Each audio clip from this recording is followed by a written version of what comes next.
네, 출발 증시와이드 2부 순서를 이어가겠습니다. 잠시 11시부터 베스트 종목 상담 이어집니다. 무료 문자 013-3366-0110, 전화 023153-1610으로 참여 신청을 부탁을 드립니다. 자, 출발 증시와이드 2부 순서 준비된 내용들입니다. 김동섭의 마켓포인트 시황 분석이대가 김동섭 이사와 함께 글로벌 주요 이슈 분석과 필승 투자 전략을 세우고요. 수급으로 보는 시장에서는 신한빛 WM 압구정센터 박재민 팀장과 함께 주체별 수급 상황과 투자 전략 함께 세웁니다.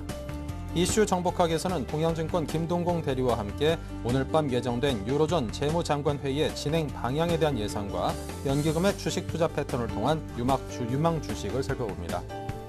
하창봉 팀장의 가라사대에서는 이번 주 글로벌 및 국내 주요 일정 알아보고요. 국내 시장의 흐름을 전망해 봅니다. 네, 먼저 솔로몬 투자증권 김동섭 이사를 연결해 보겠습니다. 안녕하십니까? 네, 안녕하십니까? 네, 스페인 10년물 국채금리가 유럽 정세연합 정상회의 합의 이전 수준인 7%에 다시금 육박을 하면서 유로존 위기가 또 고조되는 조짐을 보이고 있는데요. 그 이유는 무엇인지 궁금하고 또 시장에 미치게 될 영향력은 어떤 것일까요? 일단 10년물 국채금리가 이제 7%를 넘어서게 되면 이제 디폴트를 봐야 되거든요.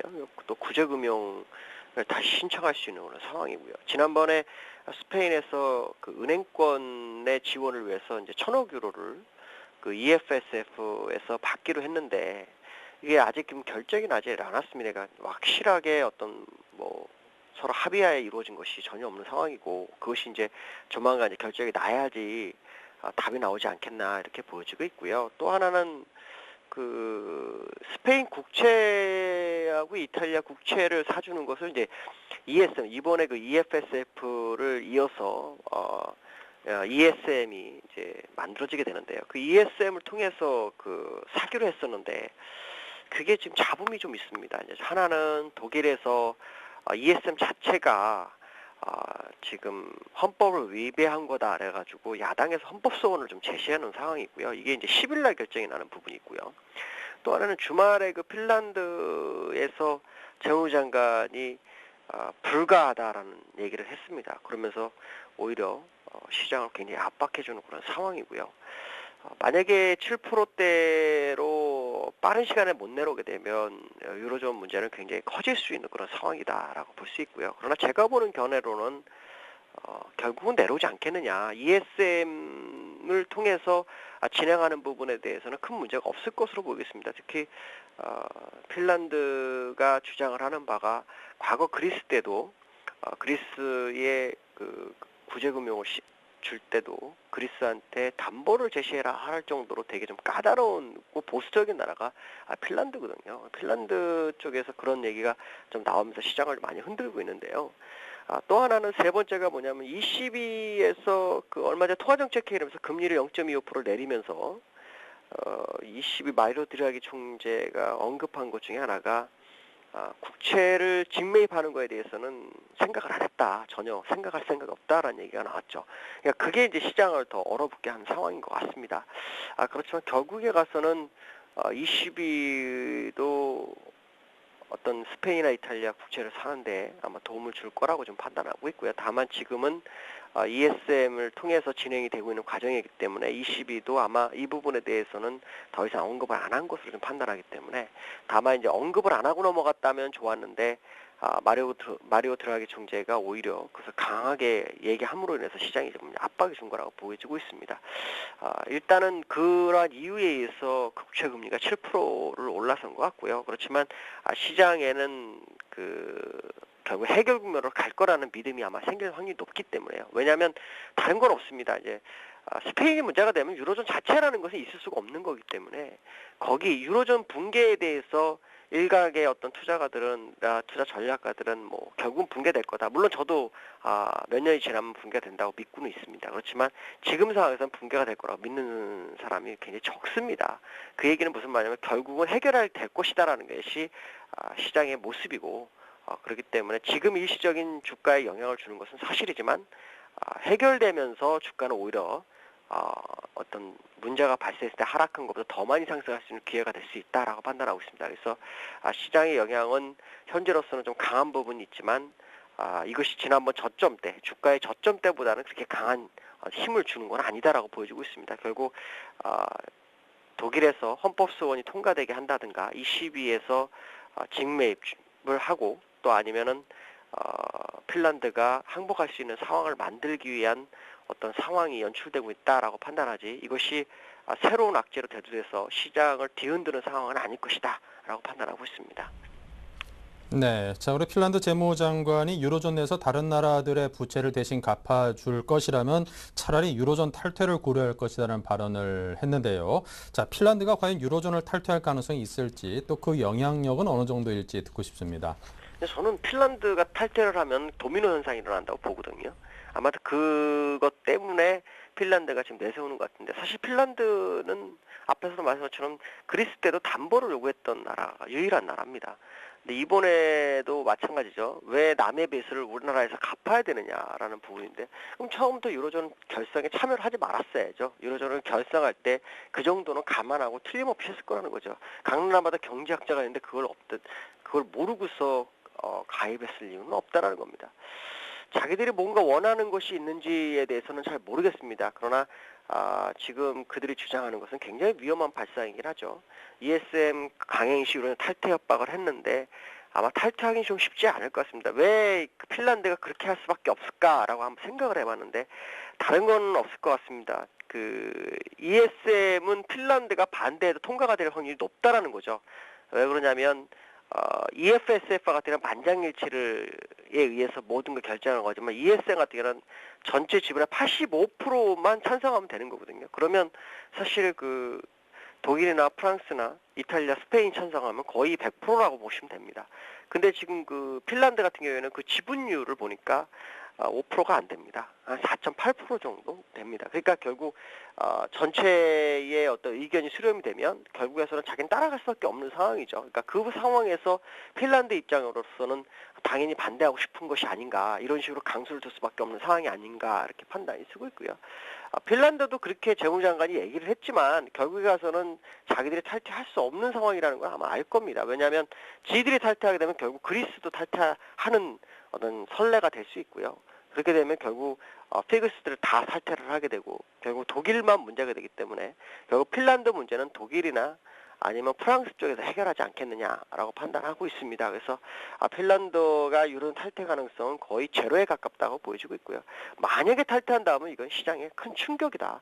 충격 정도로 끝나는 게 아니라 유로존은 그냥 바로 붕괴입니다. 지금 현재 그리스만 탈퇴해도 문제가 된다고 생각하죠. 왜냐하면 그리스의 프랑스가 가지고 있는 채무만 해도 채권만 해도 거의 뭐 한 2,500억 유로 정도 되죠. 그러니까 결국 그리스가 문제가 되면도 문제가 되는데 그거보다 더 약간 큰 나라는 핀란드가 문제가 되면 더 큰 문제가 발생할 수 있죠. 그러니까 이런 부분들이 어떻게 보면 시장에서는 되게 안 좋은 상황이지만 그래도 결국에 가서는 묶여져 있는 그 상황에서 빠져나가기 힘들 것이다라고 판단하고 있고요.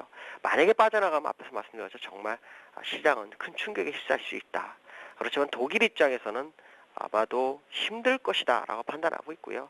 일시적인 어떤 현상이 아닌가. 특히 ESM에 대해서 독일에서 헌법 소원을 하고 있기 때문에 거기에 대해서 자기들의 의견을 피력함으로 인해서 헌법위원회에서 그 부분을 약간 안 좋게 결과가 나오게 하기 위한 그런 제스처일 수도 있다라고 판단하고 있고요.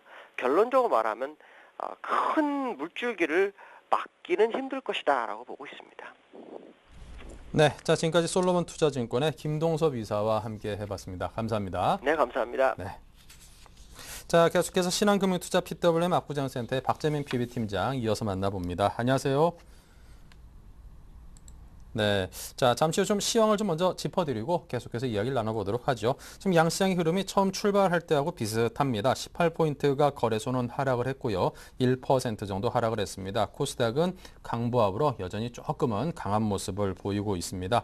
하지만 시장의 전반적인 분위기가 살짝 좀 침체된 듯한 것이 힘이 빠져 있는 게 사실입니다. 여러분 힘내시기 바라고요. 자, 박재민 PB팀장 연결해 보죠. 안녕하십니까? 네, 안녕하세요. 네, 시장이 좀 바람 빠진 풍선처럼 영 매가리가 없습니다. 오늘 시장 상황과 주체별 수급 상황을 짚어주시죠. 네, 일단은 금요일 해외 증시 미국의 고용지표랑 이제 실업률 결국 고용지표가 악재로 터지면서 이제 조정 마감을 했는데요. 유로존 국제시장도 불안으로 일단 하락 마감을 한 영향이 금일 시장, 국내 시장에서 나타나고 있습니다. 금일 20포인트 넘게 빠지다가 지금 18.56포인트 빠지면서 2포인트를 기록 중인데요. 반면 코스닥 시장은 기간의 매수세를 인해 가지고 조금 강보합을 보이고 있습니다. 1.1포인트 오른 498.31포인트 기록 중이고요. 외국인이 오늘 시장에서도 많이 던지는데요. 역시 삼성전자를 1000억 정도 던지면서 시장의 지수를 압박하는 모습을 보이고 있습니다. 반면 섬유유복, 종이목재, 통신업종, 경기 방어제 역할을 하는 업종들은 조금 상승폭을 부각되는 모습, 하락장에서 나타내는 모습을 보이고 있고요. 결국에 금일 밤부터 이제 진행되는 유로존 재무장관회의 이틀 동안 또 이제 진행이 되는데요. 6월 말에 있었던 ESM 이제 구제금융기구 그쪽에 대한 어떤 구체적인 논의가 될 것으로 보고 있는데 핀란드에서 무제한적인 자본을 이렇게 될 의향은 없다. 그래서 우리가 유로존을 탈퇴하겠다. 이런 악재가 사실 시장에 좀 반영되면서 조금 더 짓누르는 모습이 일단 지속이 되고 있다. 이렇게 보시는 게 맞겠습니다. 네, 자, 오늘 주체별로 속내를 표현해 주십시오. 네, 일단 오늘 외국인이 많이 팔고요. 개인이 많이 사고 있습니다. 일단 외국인은 안 내릴 줄 알고 계속 상승할 줄 알았네. 이렇게 좀 표현하는 게 맞을 것 같습니다. 근데 오늘 선물 시장에서 일단 신규 매수 포지션으로 이제 미결제가 늘어나기 때문에 신규 매수로 일단 잡히고 있는데 미결제가 점점 줄는 걸로 봐선 그동안에 이제 상승시 아무래도 20일 기대감으로 계속 선물지수가 250까지 오르면서 그동안 2만 개 누적 매도분에 대해서 한매수를 못했었는데 오늘 하락이 선물지수로 242에서 243까지 내려가면서 많이 내려가니까 좀 분할로 쇼커버를 확실히 하는 모습을 일단 보이고 있습니다. 일단 선물 쪽에서 쇼커버가 들어온다는 건 지수가 바닥을 친다는 그 의미가 좀 더 다가올 수 있는데 많이 치지 않는 이상 계속 분할 매수한다면 이번 주 내내 옵션 만기일까지 계속 지수가 좀 하락 전환을 좀 할 수 있는 점은 좀 유의해야 필요가 있을 걸로 보이고 있고요. 기간은 적극적이지 않습니다. 근데 위에서 많이 사놨기 때문에 지금 손실이 좀 낙폭이 계속 확대될 걸로 보이고 있는데 많이 사놨는데 한 방에 물린다고 일단 생각을 하는 것 같습니다. 개인 같은 경우에는 내리니까 이때가 기회다. 이번에도 1800 초반에서 사가지고 1900까지 거의 금방까지 올라갔었기 때문에 이번에도 똑같은 패턴이 진행됐다고 이렇게 생각을 하면서 내린다. 이제 사 이렇게 좀 생각을 하고 있는 것 같습니다. 네, 자, 오늘 장 개인을 위한 투자 전략이 있다면 어떤 걸까요? 네, 오늘 팩트 몇 가지만 말씀드리겠습니다. 앞서 말씀드렸지만 유로존 재무장관회의 오늘 내일 열리고 있고요. 미국의 FOMC 6월달에 이틀 동안 열렸죠. Q3 쓰지는 않았는데 금융지표가 악화되면은 쓸 의향이 있다. 이런 내용이 사실 있었다고 하는데 7월 12일 목요일 우리나라 시간으로 새벽 3시에 FOMC 이제 회의록이 이제 발표가 됩니다. 어떻게 보면 옵션 만기일 앞두고서 새벽에 발표되기 때문에 옵션 만기일 또 7월달 옵션 만기일 누적 승수제 이제 시행된 거 첫 거래월인데요. 상당히 변동성이 있을 것으로 보이고 있고요. 유로존 재무장관회의 오늘 내일 해가지고 그 핀란드가 유로존 탈퇴하겠다. 그리고 내일은 또 독일에서 ESM에 대한 위헌 결정 그 여부가 이제 판가름이 나는데요. 물론 통과가 될 것으로 일단 보고는 있는데 ESM이 비준안이 결국 통과되더라도 자본을 되려면 올해 12월이나 내년은 돼야 된다. 이런 내용이 있었기 때문에 유로존 재무장관회의에서 어떤 특별한 또 내용이 없으면은 그 유럽 정상회의 기대감을 올렸었던 그런 내용들이 다시 무마시킬 수 있는 원점으로 되돌아갈 수 있는 시장이 분명히 발생할 수 있는 변곡점이 될 수 있겠습니다. 그렇기 때문에 이번 주도 역시 정치적 이벤트에 상당히 위아래로 많이 흔들 것으로 보이고 있고요. 오늘 외국인이 선물 시장에서 2천억 정도 계약수로는 1,800개 정도 지금 쇼커버가 들어오는 게 분명합니다. 미결제가 2,400개인데 개인이 1,200개를 매도치고 있고요. 외국인이 1,800개를 매수하고 있기 때문에 거의 반 이상은 쇼커버에 들어오는 거다. 이렇게 보시는 게 맞겠습니다. 하지만 누적적으로 아직도 야간 선물이랑 6월말에서 롤오버 된 게 상당히 많습니다. 35,000개 정도가 롤오버 된 상황이기 때문에 지금은 어쨌든 상당히 힘든 국면이 계속 지속된다. 그렇기 때문에 외국인의 선물 계속 포지션 트래킹 하시는 게 필요할 걸로 보이고 있고요. 주식 매매 같은 경우에는 종목이 선정이 상당히 어려운 시장이기 때문에 ETF로 계속 짧게 대응하시는 전략이 가장 유효해 보인다고 이렇게 말씀을 드리고 싶습니다. 네, 자, 지금까지 박재민 PB팀장과 함께했습니다. 감사합니다. 네, 감사합니다.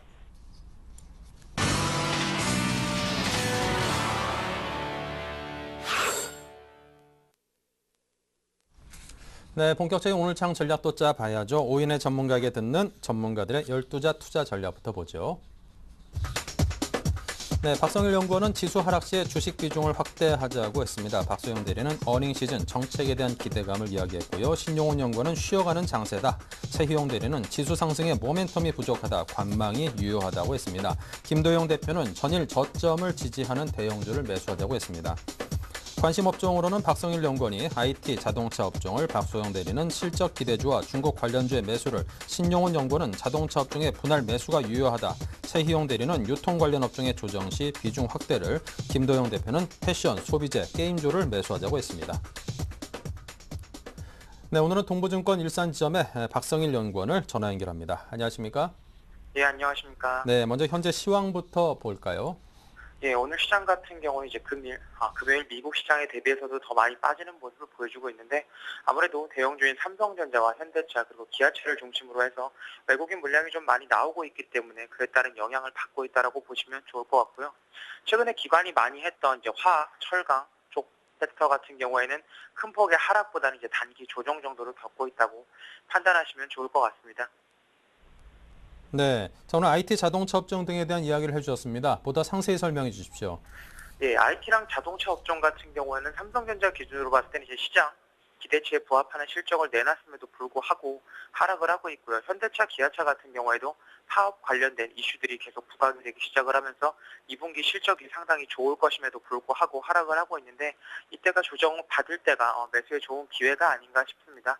지금 시장 같은 경우에는 1800부터 1900 박스권 사이를 움직일 거다라고 예상을 하고 있기 때문에 낙폭 과대주 그리고 주도주를 사이에 두고 시속 게임을 하는 게 맞다라고 판단이 되고요.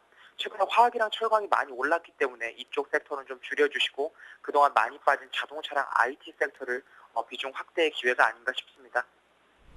네, 자, 오늘 장에서 관심 가질 만한 종목은 어떤 게 있을까요? 예, 일단 삼성전자를 말씀을 드리겠습니다. 삼성전자 같은 경우에는 2% 이상 오늘 급락하는 모습을 보여주고 있는데요. 3분기에도 이제 7조 5천억 이상의 영업이익이 나올 거다라고 예상이 되고 있음에도 불구하고, 최근에 이제 시장 기대치에 부합하는 실적뿐이 내놓지 못했다고 하는 실망 매물이 나와주고 있는데, 실제로는 그동안 이제 시장 기대치보다 상당히 상회하는 실적을 보여온 삼성전자이기 때문에 이런 실망 매물 이후에는 다시 한번 기관 외국인이 매수를 해서 3분기에는 지금 주가보다도 상당히 좋은 모습 보여줄 거다라고 생각을 좀 하고 있고요. 지금 현재 가격에서 매수를 좀 하시고 110만 원 정도로 언더라인으로 설정을 하시고, 목표 주가는 직전 고점인 140만 원대 정도 보시면 좋을 것 같습니다. 네, 자, 지금까지 동부증권의 일산지점에 계시는 박성일 연구원과 이야기 나눠봤습니다. 감사합니다. 예, 감사합니다. 네, 계속해서 이슈 정복하기 박미라 아나운서 만나봅니다. 안녕하세요. 이슈 정복하기 박미라입니다. 오늘 살펴볼 주요 이슈들 함께 정리해보겠습니다. 증시의 상승 속도를 결정할 이벤트의 마지막 일정인 EU 재무장관 회담이 주 초반에 열리게 됩니다. 이번 재무장관 회담에서 얼마나 구체적인 합의가 이루어지는가가 증시 상승 강도를 결정할 것으로 보입니다. 오는 26일부터 강화되는 개인퇴직연금제도 도입을 앞두고 증시의 가장 큰 손인 연기금이 과연 어느 종목을 담고 뺄 것인지에 대한 관심이 커지고 있습니다.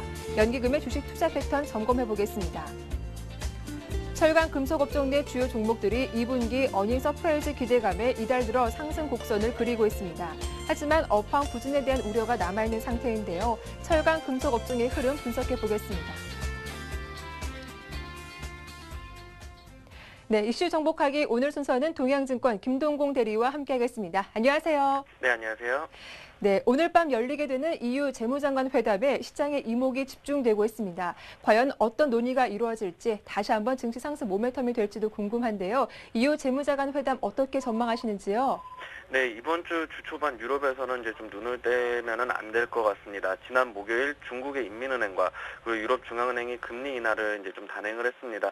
하지만 유럽 중앙은행에서 투자자들이 기대한 추가 양적 완화, 이제 3차 LTRO 같은 것들은 나오지가 않았습니다. 그다음에 유럽 증시민 미국 증시가 이제 이틀 연속 이제 좀 하락세를 보이는 모습을 보였었는데요. 미국의 6월 이제 고용 지표가 예상치를 하회한 것도 이제 이틀 연속 하락한 요인으로 일단 좀 적용이 되지 않았나, 좀 그렇게 보입니다. 이런 상황 속에서 6월 이제 유로 정상회담 이후 안정세를 찾던 스페인의 10년 만기 국채금리가 다시 상승을 해서 7%에 육박을 하고 있습니다. 지난 목요일 이후 이틀간 54bp 상승하며 7%에 근접한 것인데요. 이렇게 스페인에 대한 불안감이 재차 부각되고 있는 이유는 크게 이제 두 가지로 꼽을 수 있을 것 같습니다. 첫 번째로 스페인 구제금융 관련 구체적인 내용이 제시될지에 대한 의문입니다. 이러한 의문은 유로존 재무장관 회의를 앞두고 더욱 커지고 있습니다. 둘째, ESM의 출범 여부에 대한 불확실성입니다. ESM 비중 국가 비율이 여전히 50% 기준을 넘지 못하고 있으면서 기대했던 7월 조기 출범이 좀 실패하고 있는 모습이 좀 보이고 있기 때문입니다.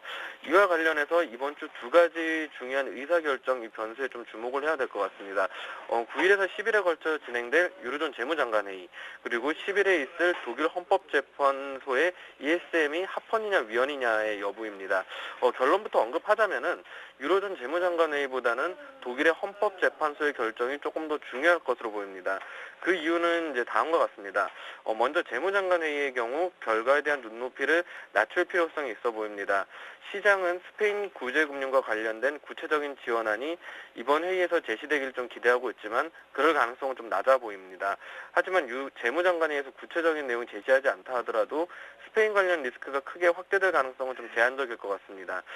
스페인이 필요한 구제금융 수준은 스페인 정부가 외부 감사 기관을 통해 산출한 결과 5천억에서 한 6천억 유로 수준인 것으로 알려지고 있습니다. 안전 마진을 고려하면 지원 규모가 증가할 수 있지만 현재 EFSF 가용 자금이 2,400억 유로인 점을 감안하면 충분히 감내 가능한 수준이다라고 볼 수가 있을 것 같습니다. 금액이 그리 크지 않기 때문에 다소 늦어진다 하더라도 문제시 되지 않을 수준이고, 먼저 이탈리아의 무역 수지의 경우 적자 폭을 빠르게 줄이고 있습니다. 따라서 영구적 기관인 ESM의 출범이 투자 심리를 안정시킬 수 있는 가장 근본적인 대책이 될 것입니다. 그렇기 때문에 10일에 있을 독일 헌법재판소의 ESM이 합헌이냐 위헌이냐 여부 결정이 가장 중요할 것으로 전망되는 이유입니다. ESM 조기 출범이 기대됐던 7월 1일에서 벌써 이제 일주일이 지나가고 있습니다. 현재 유로존 17개국 국가에서 ESM 비준을 승인한 국가는 좀 8개국 정도입니다.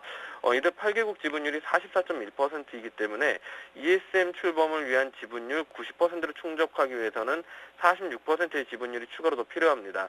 그리고 27%의 지분율을 보유하고 있는 독일의 최종 비준 승인 여부가 10일에 있을 헌법재판소 판결 결과에 이제 따라 결정이 됩니다.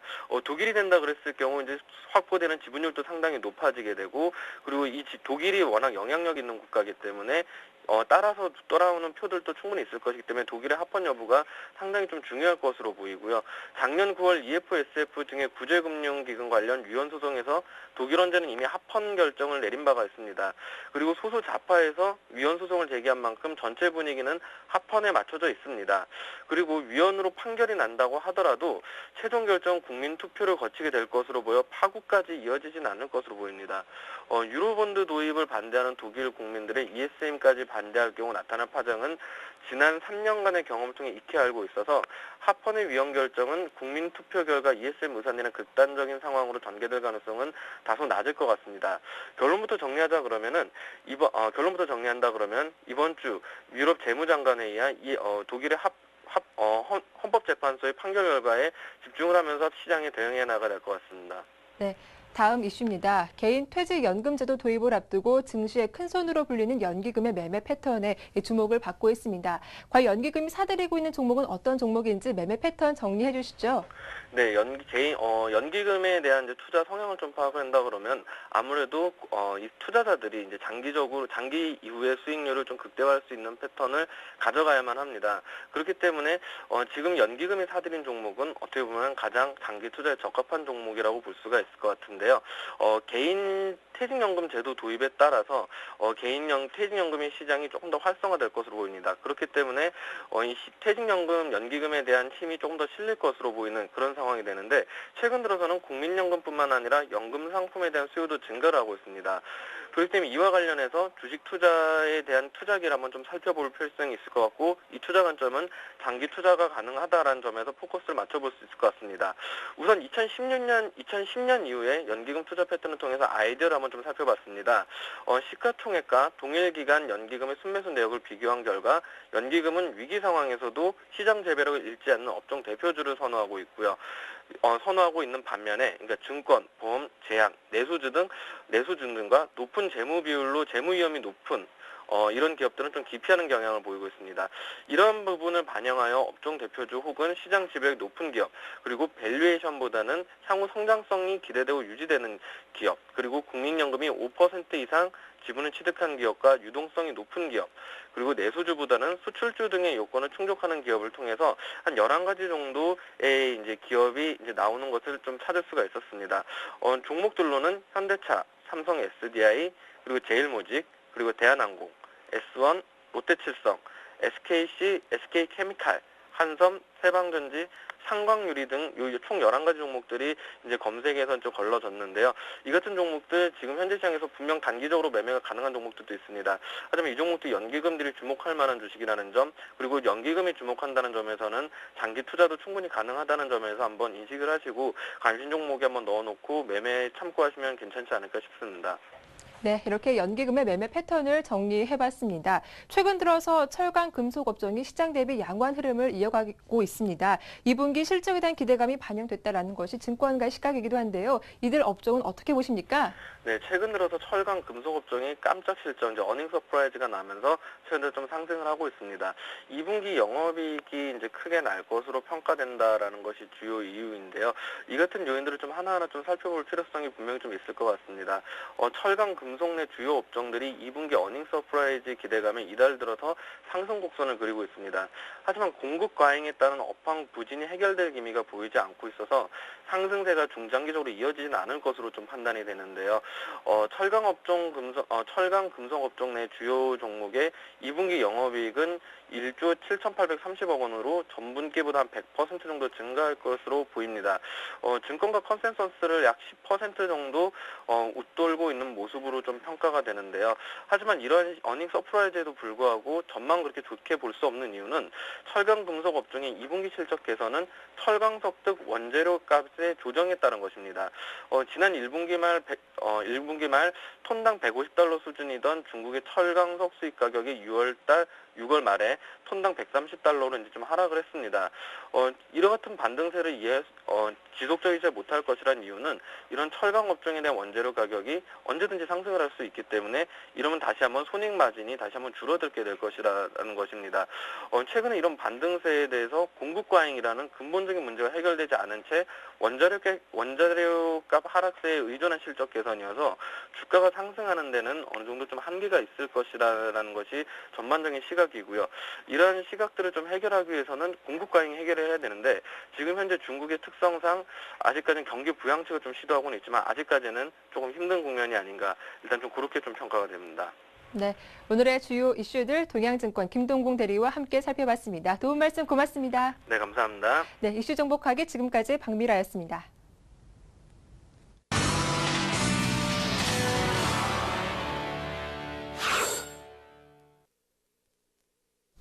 네, 자 계속해서 리딩투자증권의 우성재 팀장을 연결해서 중국 소식 듣겠습니다. 안녕하십니까? 예, 안녕하세요. 네, 설명 부탁드립니다. 오늘 상해 종합은 약세 움직임 보이고 있습니다. 지난주 금요일 금리 인하로 인해서 증시가 1%의 상승세를 나타냈었는데요. 하지만 오늘 같은 경우 약세 움직임을 보이면서 2200선 다시금 지지 여부를 확인해 보셔야 될 것 같습니다. 현재 상하이 종합주가지수는 0.58% 하락한 2210.71포인트대 장 움직임 보이고 있습니다. 시장에서의 관망 심리가 좀 많이 커지고 있는 가운데 세계 경제 둔화 우려감이 증시의 발목을 잡고 있는 상황인데요. 지금 중국의 6월 수출 증가세는 한 자리 숫자로 전망이 된다라는 언급이 나오면서 중국의 수출 둔화 움직임은 더욱더 확대되고 있는 상황입니다. 지금 지난 5월보다 둔화될 것으로 전망이 되는 가운데 지금 무역 수지 흑자는 210억 달러로 확대될 것이라는 예상도 나오고는 있지만 아직까지는 시장에서의 부담감이 많이 커지고 있는 만큼 이러한 것들의 지표의 움직임을 좀 확인하고 가보자라는 우려감이 좀 커지고 있다고 보시면 좋을 것 같습니다. 지금 중국의 인민일보 같은 경우 중국의 금리 인하, 정부의 강력한 경기 부양 의지를 보여줬다는 것과 함께 계속적으로 이러한 경기 부양책이 나올 것이라는 언급을 내놓고 있는 상황인데요. 기업의 대출 비용을 낮추고 투자를 확대시키는 효과가 계속 확대가 나타나는 만큼 경제 성장을 촉진하는 요인이 될 것이라는 전망을 내놓고 있는 사입니다. 지금 중국의 경제가 올 하반기에 회복세로 전환될 것이라는 전망 또한 나오는 모습을 보이면서 중국 경제에 대한 기대감들은 좀 꾸준히 나타나고 있는 사입니다. 하지만 증시의 발목을 잡고 있는 이유 중에 하나가 원저바오 총리가 부동산 긴축 기조가 계속적으로 유지될 것이라는 언급을 내놨었는데요. 지금 중국 총리가 경기 부양을 위해서 부동산 규제책을 완화하는 일은 없을 것이라 공개적으로 발표를 하면서 중국의 부동산 업종을 중심으로 한 부담감은 좀 많이 커지고 있는 상황입니다.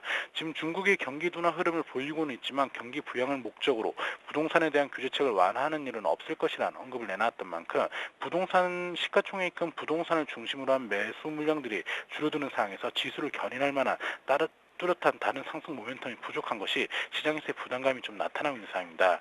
결국 부동산 긴축 기조는 당분간 더 이어져 나갈 확률이 높은 가운데 통화적인 정책으로 이러한 경제 성장을 이끌어 나가는 것이 과연 얼마나 힘이 셀지 여부는 좀 지켜보셔야 될 것 같습니다.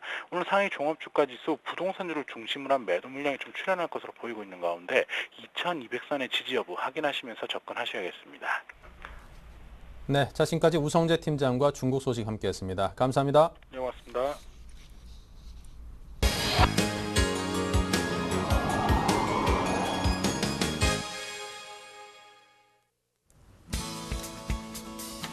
네, 안녕하십니까.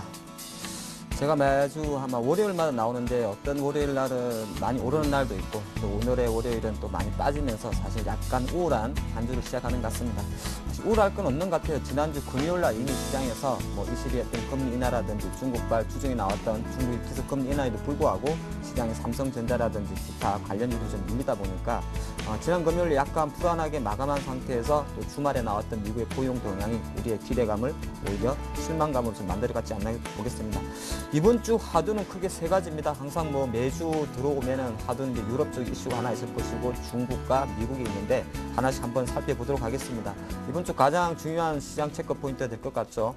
뭐 주 초반에 사실 뭐 주 초반을 관건할 수 있는 EU 재무장관 회담에 대한 결과가 상당히 좀 중요하다 볼 수 있습니다. 뭐 오늘부터 시작해서 이제 내일 정도까지 끝날 것인데요. 이 부분 하나 다뤄볼 것이고 과연 지금 미국에서 우리가 계속 그렇게 기대하는 만큼 FOMC에서 어떤 결과 이후 그리고 이번 주 한 11일 정도 될 것 같습니다. 의사록이 발표되는데 의사록이라는 건 이제 지난 6월 달에 했던 FOMC 회의 결과에 대해서 조금 더 구체적인 내용이 어떤 게 주고받았는지를 확인하는 하나의 일단 그 숙제 검사라 보면 될 것 같고요. 또 그래서 이 부분에서도 과연 우리가 그렇게 목마르게 기다리고 있는 Q3에 대한 말이 나왔는지 그리고 앞으로는 과연 우리가 기다리는 Q3가 나오는지 Q3 참 말도 많이 들었습니다만은 양적 완화죠. 달러를 푸는 Q3에 대해서 한번 또 생각을 해보겠고 마지막은 중국이죠. 참 저도 아이러니합니다. 예전 같으면 중국이 이렇게 금리를 내리면 사실 지급 준비율 내리면은 시장이 조금 시큰둥했습니다만은 금리를 인하하게 되면은 최소한 하루 정도라도 코스피에는 훈풍을 불어넣어줬었는데 최근 보면은 사실 지난주에 긴급 금리 인하였죠. 2달 만에 그렇게 금리를 내는 경우가 잘 없었는데 그럼에도 시장은 시큰둥했다. 그래서 과연 지금 중국의 정책이 과연 경기 우리가 기대하는 만큼 경기 부양 쪽으로 가고 있는 게 맞는가 아니면 역시나 중국도 약간 침체 국면이 계속적으로 진행되고 있는가 그에 대해 체크해 볼 것 같고요. 오늘 지수가 1850포인트를 이탈했죠. 1850포인트 사실 뭐 상당히 최근 1개월 반만 놓고 봤을 때는 또 한번 고민해야 되는 자리이기 때문에 이 부분을 한번 체크해 보겠다 말씀드리겠습니다. 그럼 제일 먼저 유럽 이야기부터 다시 해야겠죠. 지겨워도 들을 수밖에 없는 것이 유럽 이야기입니다. 지금 잠깐 차트는 제가 스페인 아이벡스 지수를 잠깐 볼 건데요. 스페인 아이벡스 지수는 뭐 우리나라로 치면 종합주가 지수입니다. 근데 최근에 보면은 다시 7,000포인트 밑으로 내려갔죠. 7,000포인트 밑으로 내려간 거는 어떤 뭐 지수가 지지선이 중요한 건 아니고요. 스페인이 사실 6월 29일 날 EU 정상회담에서 긴급 합의를 했죠. 그리고 나서도 어저께 같은 경우에 스페인 국채금리가 다시 한번 7%대로 올라간다는 겁니다. 근데 여기서 한 가지 좀 생각해 볼 문제는 뭐 오늘부터 이제 내일까지 유럽 이야기 제가 조금 깊게 말씀드리겠습니다만은 실제적으로 약간은 노이즈, 잡음은 계속적으로 남아있던 겁니다. 정상회담에서 합의는 했습니다만은 역시나 유럽이 그동안 짧게 2년, 길게는 5년 이상 우리한테 줬던 거는 항상 뭔가 찜찜했다는 거죠. 그것 자체가 사실은 지금 스페인이나 그리스 정치를 잡고 있는 게 좋을 것 같고요. 한 가지 제가 스페인 차트를 보여드리면서 이런 말씀 드리는 거는 또 반대쪽에서 한번 생각해 보시면 지금 스페인 정치라든지 아니면 그리스 아테네 종합주가지수를 보면은 이거는 계속 밑으로 내려가고 있습니다. 그래서 시장에서는 한편 긍정적인 입장들은 이미 그리스나 스페인의 구제 금융이라든지 리스크는 시장에 많이 노출돼 있다. 사실 스페인 종합주가 지수를 보면서 유럽 시장에 대한 판단을 하는 거는 좀 무리가 있다. 빠질 만큼 빠진 거 아니냐. 스페인 증시 차트 보면 이거는 벌써 디폴트로 같지 않느냐 이런 생각하고 있고요. 그렇기 때문에 중요한 거는 시장에서 계속적으로 스페인 국채금리가 7% 올라오게 되면은 또 룰 리스크 커진다 이렇게 판단하고 있는데 제가 약간은 좀 다른 쪽에서 생각해 보면 그 부분도 약간 이제 시장에서 조금 무뎌졌다는 데 대해서 우리가 생각할 필요가 있을 것 같습니다. 그래서 항상 시장이라는 것이 일정 부분은 유럽발 리스크 이번 주 초에 다시 부담될 것 같습니다만은 약간은 그런 부분이 오랜 기간 우리한테 좀 무뎌져 있다는 걸 말씀드리겠고, 그런 차원에서 지금 이제 중국이죠. 중국은 사실 이제 이번 주에 중요한 지표가 발표가 되죠. 오늘 이제 소비자 물가지수가 발표될 것이고요. 또 주 후반에는 어느 정도 2분기 GDP가 발표되는데 지금 중국의 상해 종합주가지수 주봉입니다. 주봉을 보면 중국은 사실 지금 제가 2300포인트에 수평선을 딱 그어놨습니다. 밑에 지금 수평선을 그어놓은 것이 2300포인트인데 지금 2300포인트라는 중국 상해 지수는 작년 7월달 급락했던 수준, 제가 동그라미를 표시해놨죠. 초록색으로 하단에. 그 위치에 아직 머물러 있다는 겁니다. 그래서 참 이상한 것이 역시나 지금 이상한 게 아니죠. 중국 상해 종합주가지수 차트를 보면은 대충 저는 답이 나온다 생각합니다. 내용은 뭐냐면요. 중국이 금리를 인하하든 말든 지금 중국 정치는 계속적으로 조금 전에 살펴본 스페인 정치보다는 조금 덜합니다만은 계속적으로 뭐 경기 부양카드, 직접적인 부양카드가 나오기 전까지는 사실은 계속적으로 내려가고 있다는 겁니다. 그래서 요 말은 계속적으로 중국 관련주는 최근에 우리 예전에는 중국 관련주 그러면 건설, 기계, 뭐 화학 환호를 했습니다만은 지금은 철저하게 최근에 한 상반기 정도 장이 보여준 대로 중국 관련 내수주 있지 않습니까? 중국의 어떤 수출하는 내수기업, 코스맥스 화장품도 마찬가지고 최근에 오스템 임플란트 같이 중국 시장에 공략하는 이런 쪽으로만 포커스를 맞춰야 되지. 예전처럼 중국 금리 인하 내린다고 무조건 화학주, 기계, 철강주 우르르 사는 때는 아니지 않느냐. 그 해답은 바로 조금 전에 살펴본 중국 상해 지수가 계속적으로 2300포인트에서 버벅대고 있다는 것은 아직은 조금은 더 경기 하강 쪽으로 가는데 점수를 주는 게 좋을 것 같습니다. 그래서 제가 아까 스페인 국채금리 잠깐 말씀드리면서 이야기 드렸는데 지금 잠깐 자료 화면을 보신다 그래도 위에 있는 것이 이제 스페인 10년물 국채금리입니다. 보통 우리가 이제 10년물을 기준으로 그 국가의 부도 리스크를 많이 판단하는데 표시해놨듯이 6월 29일 날 이후 정상회담이 결과가 나왔을 때는 일시적으로 6.5% 밑으로 통렬히 갔었습니다만은 지난 금요일 같은 경우에는 다시 한번 6.974% 올라가면서 다시 한번 계속적으로 스페인 국채금리는 불안정하다는 겁니다. 그래서 이 부분이 아직까지는 끝난 것이 아니다. 시장에서 많은 그런 이야기를 많이 했죠. 이후 정상회담 특별 합의됐다고 유럽 문제 끝난 거 아니다. 그거 한번 체크해 주시면서 스페인 문제는 사실 차트 보기보다 10년물 국채금리 정도만 보시면 좋을 것 같고 앞으로도 사실은 우리 개인 투자가분들은 이 차트를 보실 필요는 없어요. 그냥 스페인 국채금리가 아직까지 7%에 머물러 있구나. 그러면은 두 가지를 기억하셔야 돼요. 스페인이 여전히 발목을 잡고 있구나. 또 하나가 조금 전에 차트에서 살펴본 대로 이탈리아가 좀 조심해야겠구나. 그 생각 정도만 간단히 해주시면 좋을 것 같다 말씀드리겠고요. 자, 이번 주 사실 오늘부터 나올 내용인데 우리가 이 내용을 다 알 필요는 없죠. 근데 저는 이제 이 내용에서 핵심은 그렇습니다. 오늘 이제 그 EU 정상회담 이후에 재무장관 회담에서 정상회담에서 합의했던 부분, 스페인 은행에 대해서 자금을 직접 지원하는 부분, 또 지급을 하더라도 은행권의 감독 기구를 강화하는 부분, 이런 것이 세부 안건이 좀 논의될 것인데 밤새 핀란드 재무장관 회담이 그렇게 조금 삐딱선 발언을 했죠. 우리 탈퇴해버리겠다고 돈 못 주겠다. 그렇게 하는데 원래 핀란드 재무장관은 강경파입니다. 그래서 그것이 바로 영향을 미치지는 않겠습니다만은 그만큼 유럽 문제가 항상 좀 노이즈가 있다는 걸 생각하시고, 한 가지 또 중요한 이벤트는 내일이 사실 독일 헌재에서 헌법재판소에서 요 ESM 합의 여부에 대해서 합헌 여부 결정을 합니다. 물론 시장에서는 거의 패스할 거라고, 통과할 거라고 예상되고 있습니다만은 행여나 이것이 만약에 또 합헌 결정에서 부결이 났을 때는 또 작은 빌미를 제공하겠죠. 근데 시장에서는 일단은 많은 부분 독일 헌재 헌법재판소 합헌 결정에 대해서는 이미 공감하는 분위기가 있다. 그런 말씀 드리겠고요. 다음으로 봤을 때 미국입니다. 미국은 이제 지금 보면은 사실 지난 금요일까지는 모양이 좋았죠. 다우가 13,000포인트 돌파한 흐름에서. 그리고 목요일날 워낙 ADP 민간 고용이 좋게 나와가지고 금요일날 기대를 많이 했는데 역시나 ADP 민간 고용보다는 비농업 부문 고용 동향이 안 좋았죠. 근데 좀 제가 생각할 때는 안 좋으려면 차라리 안 좋아버리든가. 왜 그런지 아세요? 비농업 부문 고용이 한 8만 명 증가했다고 나왔습니다. 시장 기대치는 10만 명이었죠. 근데 여기서 만약에 차라리 5만 명으로 급락을 아예 안 좋게 나와버렸으면 우리 시장에서 뭘 기대했을까요? 강력한 Q3 가능성에 대해서 언급이 되면서 정치는 환호를 했을 겁니다. 아예 안 좋게 나와버렸다. 또 거꾸로 한 10만 명이 아니라 한 15만 명 나와버렸다. 그렇게 했을 때는 어떤 결과가 생겼냐면 Q3 가능성은 조금 내려간다 그래도 경기 회복에 대한 그동안 경기 침체 우려 때문에 발목을 잡고 있던 경기 회복에 대한 강력한 모멘텀을 주면서 정치는 또 환호를 했을 건데 어정쩡하게 나왔다는 거죠. 근데 어정쩡하게 나올 수밖에 없는 미국의 고용 동향은 미국에서 발표되는 소비 지표가 계속적으로 안 좋게 나오고 있고 여타 그런 경제 지표도 부진하다 보니까 당연히 기업들이 함부로 직원을 채용할 수가 없겠죠. 그러다 보니까 고용 동향은 아직까지 계속적인 악순환으로 가고 있다 말씀드리겠고 이번 주 FOMC 의사록에서는 사실 제가 볼 땐 큰 기대할 것보다는 오히려 이번에는 그 버냉키 총재의 어떤 발언을 제외하고 각 지방은행이라 해야 될까, 지자체라 그래야 될까, 연준은행들의 발언이 있습니다. 찰스 에반스 시카고 연은 총재라든지 기타 관련들의 그 총재 발언들이 이번 주 내내 쭉쭉 있습니다. 그래서 미국의 경기 대항 모멘텀은 사실 이번 주 수입 일요일 날 예상되는 FOMC 의사록에 대한 포커스를 조금 안 주는 것보다는 연은 총재들의 물론 버냉키 의장의 발언보다는 발언 그 영향력이 조금 낮습니다만은 이 부분에 조금 포커스를 맞추셔야 되는데 먼저 전체적인 흐름은 미국 증시도 약간은 박스권 행보를 보일 수 있지 않을까 그렇게 조금 간단히 정리를 해보겠고요. 국내 정치로 이제 잠깐 바로 들어와 보이겠죠. 우리 해외 이야기 백날 해봤자 다 보죠. 우리 이제 주식 투자 우리나라 시장에서 매매를 해야 되니까 오늘 종합주가지수가 또시 1850포인트를 이탈했습니다. 물론 삼성전자, 현대차 실적의 약간 약세가 좀 크죠.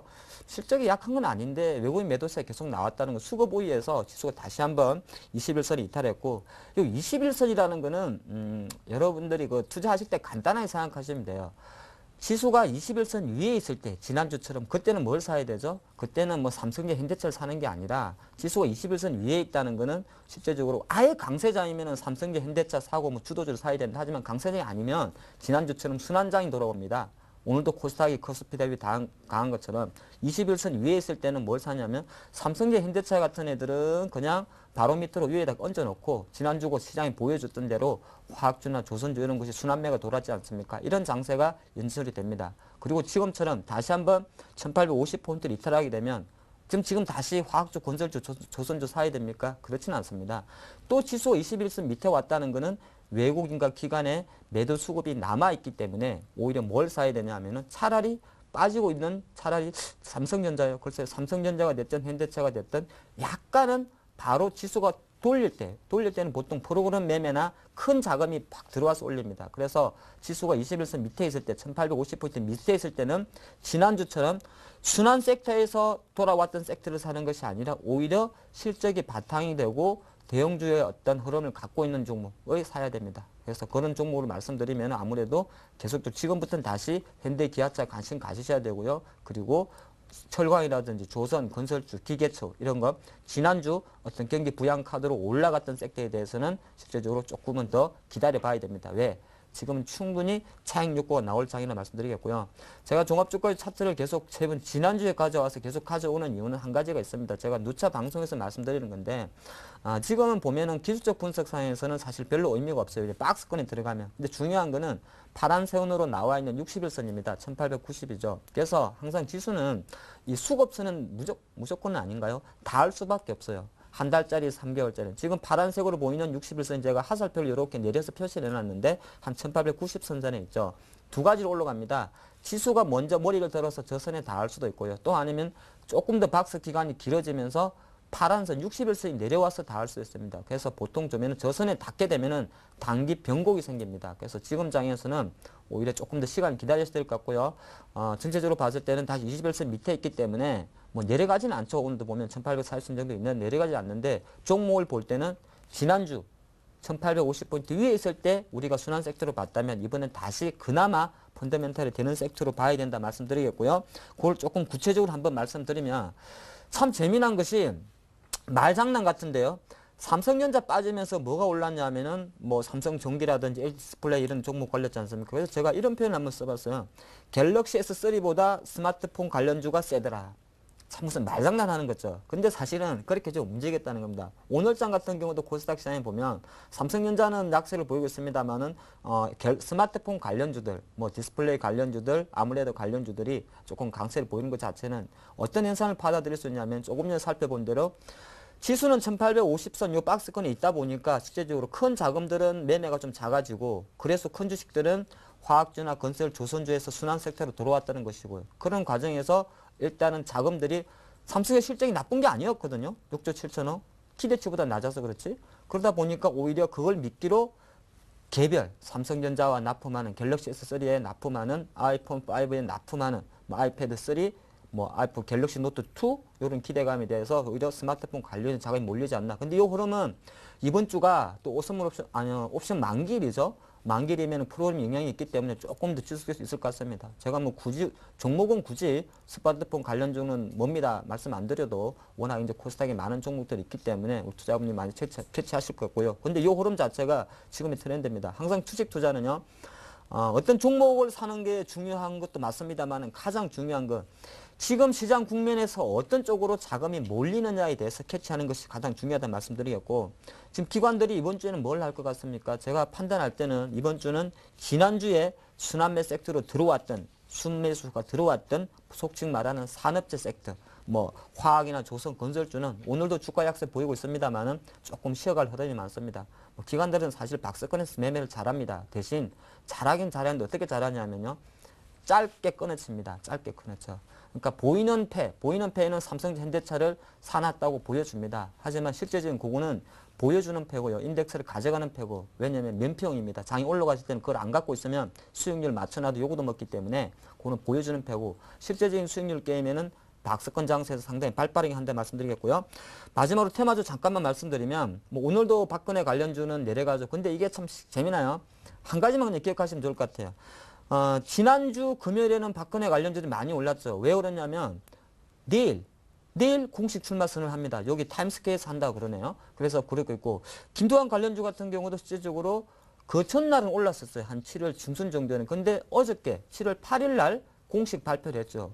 그래서 지금 보면은 이제 7, 8월 달이 민주당에서도 지금 경선 이야기 잠깐 나오고 있고 안철수 교수님인가요? 안철수 교수는 아직도 묵묵부답하고 있지 않습니까? 그래서 상당히 중요한 거는 최근에 보면 약간 대권 주자의 공식 출마 전 공식 발표, 그러니까 진짜 발표일 말고 전에는 주가 좀 오르고 또 발표를 하고 나면 좀 내려가더라 이런 거 생각하시면서 이벤트적으로 대선 공략주들은 좀 공략하는 게 아니라 트레이딩을 해주셔야 될 것 같습니다. 즉 내일 박근혜 전 비대위원장이 공식 출마를 한다 그래도 그 주가는 이미 금요일날 반영됐었다는 겁니다. 그런 거 한번 체크하시면서 대선 관련주들은 저는 뭐 매매하지 말라고 말씀 안 드립니다만 정말 중요하게 이벤트에 미리 먼저 들어가서 이벤트를 맞춰가지고 나오는 그런 식으로 접해야 된다 말씀드리면서 이번 한 주도 상당히 조금 뭐 대형주는 좀 약할 수 있습니다만 개별주는 그래도 트레이딩 할 만한 장이기 때문에 조금 뭐 좋은 투자 결과가 나오기를 바라겠습니다. 네, 자 지금까지 하창봉의 가라사대였습니다. 11시부터는 종목 상담 이어집니다. 무료 문자 013-3366-0110 전화 023153-2610 준비되어 있으니까요. 많은 참여 부탁드리고요. 저희 블로그에도 꼭 한번 들러주시기 바랍니다. 자, 오늘 월요일 순서 여기서 모두 마칩니다. 감사합니다.